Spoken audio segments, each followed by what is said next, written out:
Okay, welcome back. In this video for the Sonic high wing airplane, we're going to put the control horn, this black control horn that came with it, on the aircraft, on the elevator.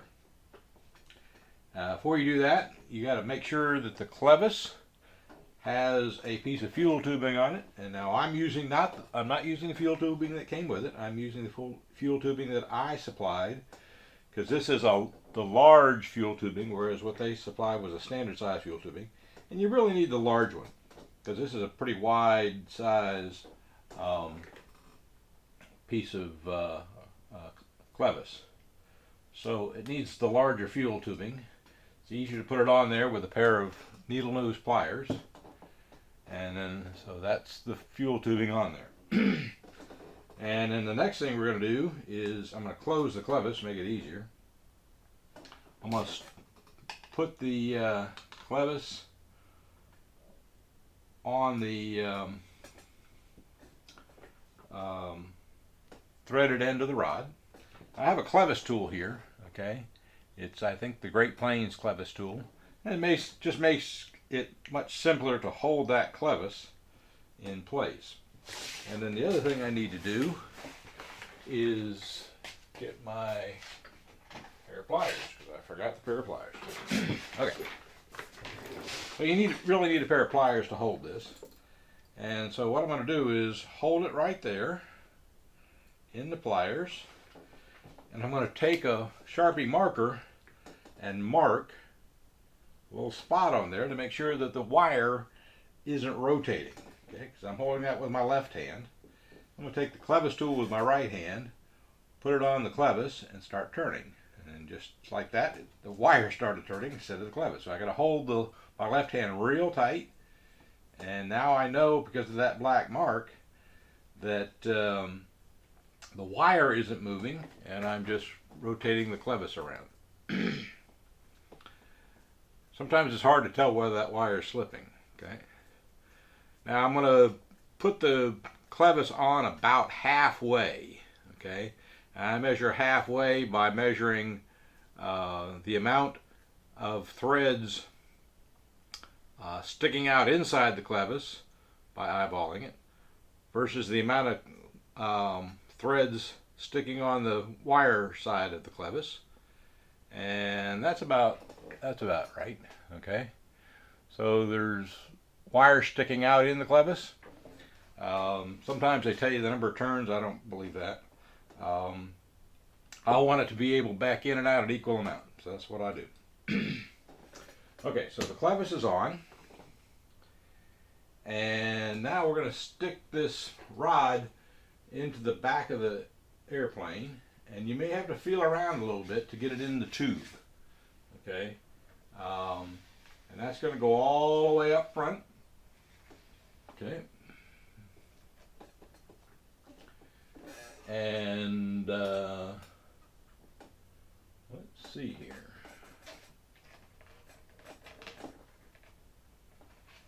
All right. Then I'm going to put the control horn on, the clevis.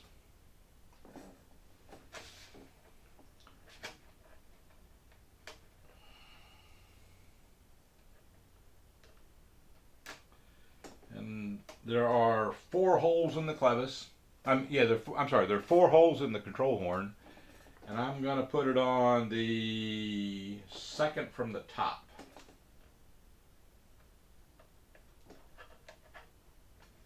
Okay.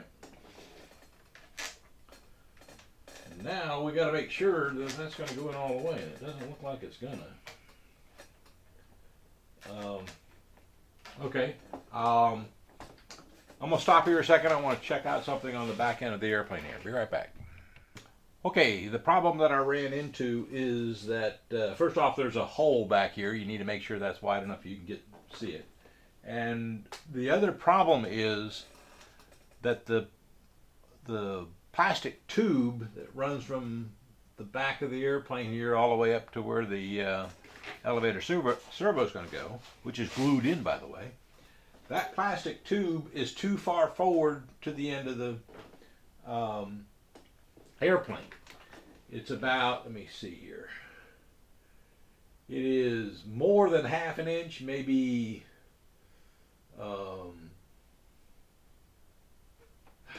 I'd say 5/8 of an inch from the place where it's glued here, just sticking out. And it really shouldn't do that.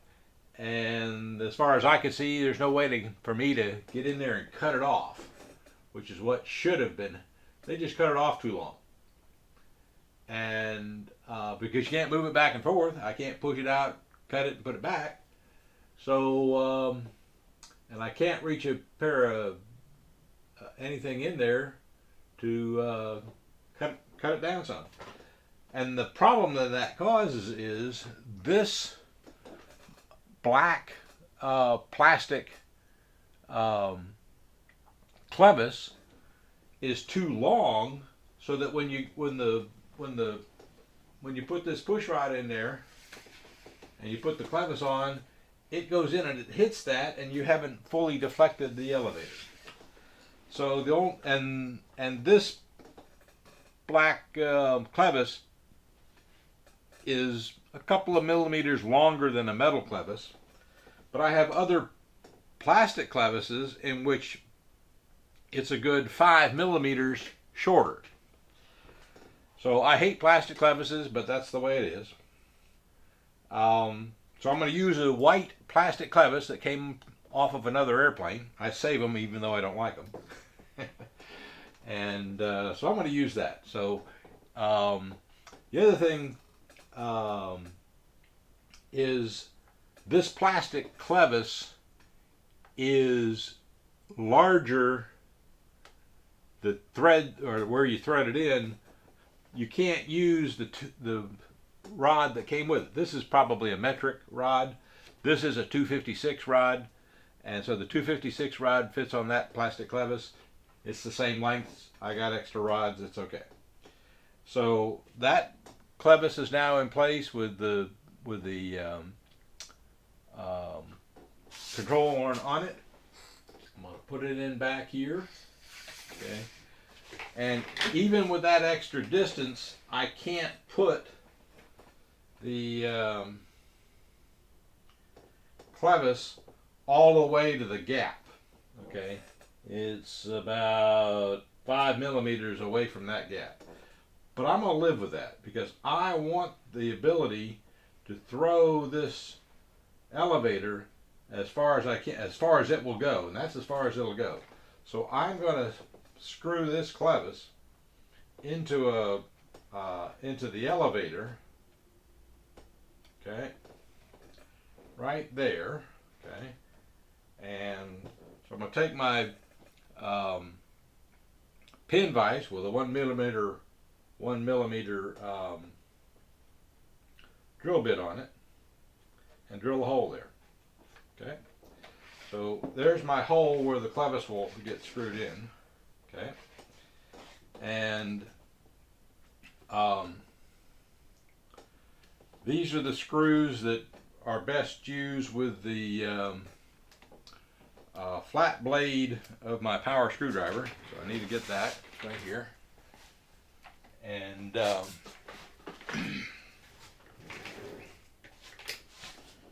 see. So what I'm going to do, I haven't marked the other side because I always like to get one side in first and then mark the other side. I'm going to use my pair of tweezers here.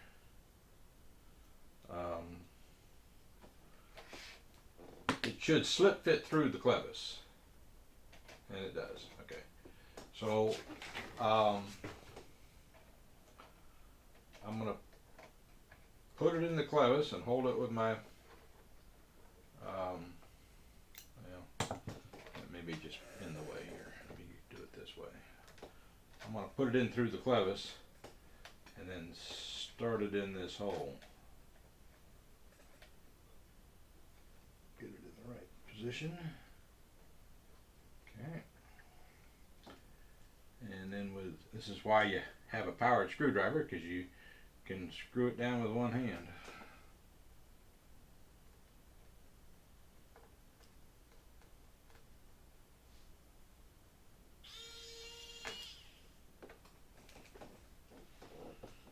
see something here.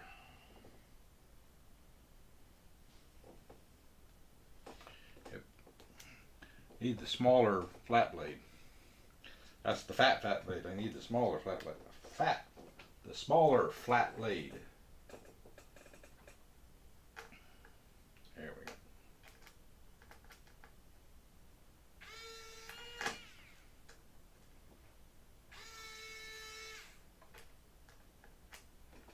I'm going to put my thumb underneath it to make sure when the tip of that screw comes out, I know it. And it won't screw into my thumb. Alright, come on. Let's get the screwdriver in place. There we go. Okay. So the tip is now out on the other side. I'm going to take the back, this black backing, put that on there.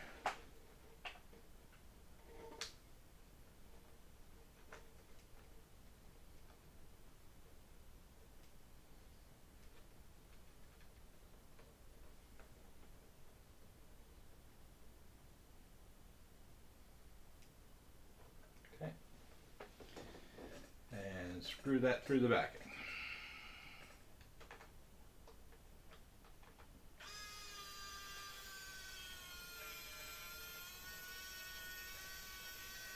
Okay, not tight, but it's almost seated.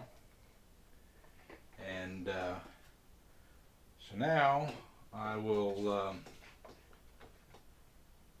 I'll make sure that the angle, because it's not a straight angle there. Okay.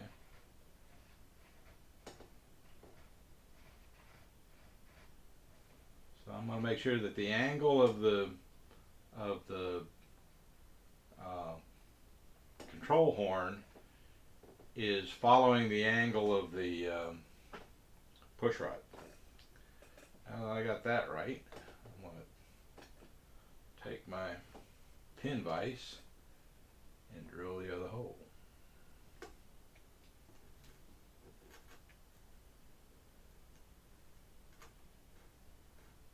And let's see, yep, fortunately the back plate was in line enough that it came all the way through.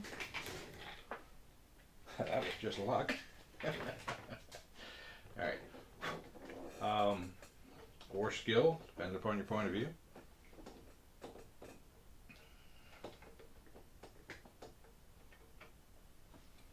Okay.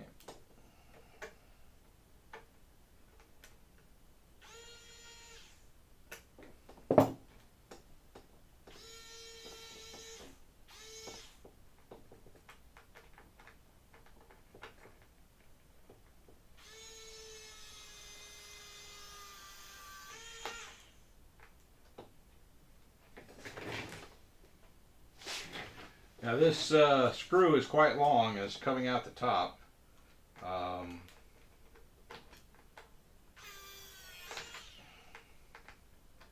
the elevator.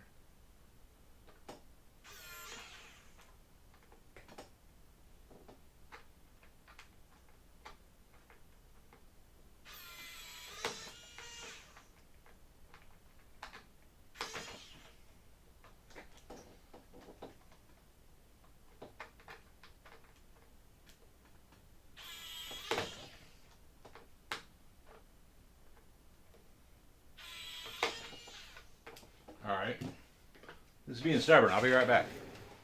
Okay, so as you can see, the back plate is here, and those screws are coming up quite a bit. So I'm going to probably either cut them with a cutter or file them. I'm not sure what, but those are two sharp points that I don't want on the back of the airplane. So I'll figure out a way to maybe use a Dremel tool and cut them. Or just use a file, but those need to be trimmed off. So the elevator is working well, okay, and manually. So the control horn is in place. It will work okay. I wish it were a metal clevis, but it's not, but it'll be fine. So that's it for this video. In the next video, I'll show you how to put the elevator servo in and make sure that the push rod is going to work well with the elevator servo. Thank you for watching. Stay tuned for the next video.